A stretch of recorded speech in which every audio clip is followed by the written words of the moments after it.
France से आ रहे 5 Rafale विमानों का पहला जत्था 29 जुलाई को भारत पहुंच जाएगा। ये पांचों राफेल विमान 7,000 किलोमीटर की दूरी तय कर भारत पहुंचेंगे।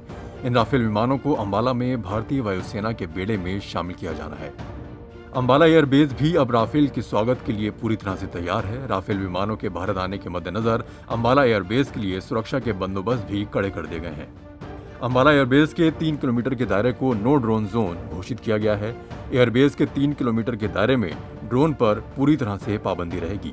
अगर इसका कोई उल्लंघन करता है तो उस पर एक्शन भी लिया जाएगा।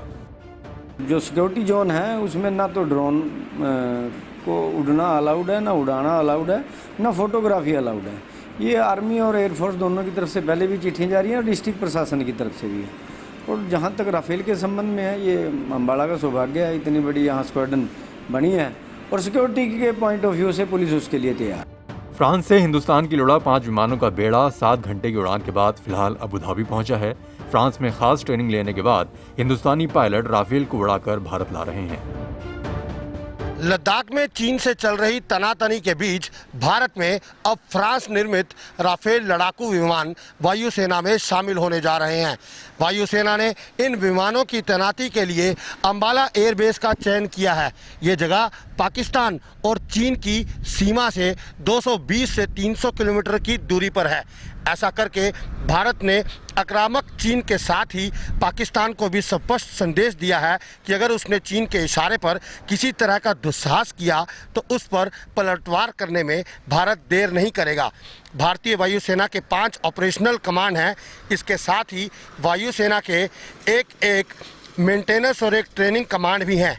इस कमांड के पास राजस्थान से लेकर जम्मू कश्मीर तक पाकिस्तान से निपटने का जिम्मा है। साथ ही लद्दाख के इलाके में चीन से 2-2 हाथ करने की जिम्मेवारी भी इसी कमांड के पास है।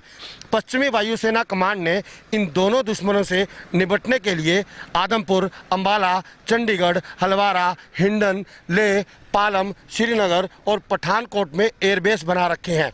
इन एयरबेस की मदद के लिए अमृतसर, सिरसा और उधमपुर में फॉरवर्ड बेस सपोर्ट यूनिट बनाए गए हैं। अंबाला एयरबेस पर जगुआर विमानों की स्क्वाड्रन तैनात है। वहीं दुश्मन के हवाई हमले से निपटने के लिए यहां पर एयर डिफेंस सिस्टम के रूप में वायुसेना के मिग 21, 23 और 29 लड़ाकू विमान भी तैयार रहते हैं।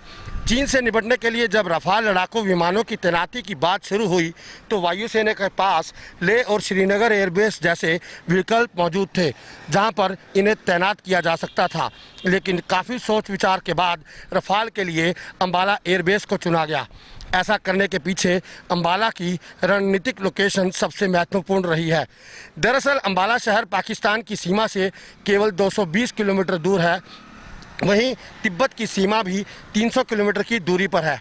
ऐसे में इस एयरबेस पर रफाल की तैनाती से वायुसेना चीन और पाकिस्तान दोनों को आसानी से काउंटर कर सकती है। अंबाला में वायुसेना रफाल के 18 विमान तैनात करने जा रही है। दूसरी स्क्वाड्रन पश्चिम बंगाल के हाशिमारा एयरबेस पर तैनात की जाएगी।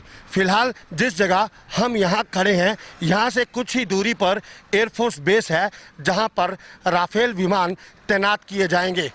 हम आपको बता दें कि अंबाला के इसी एयरबेस पर वो सभी लड़ाकू विमान पहले यहाँ लाए जाते हैं जहाँ पर उनकी टेस्टिंग होती है और अंबाला इसलिए महत्वपूर्ण एयरबेस है।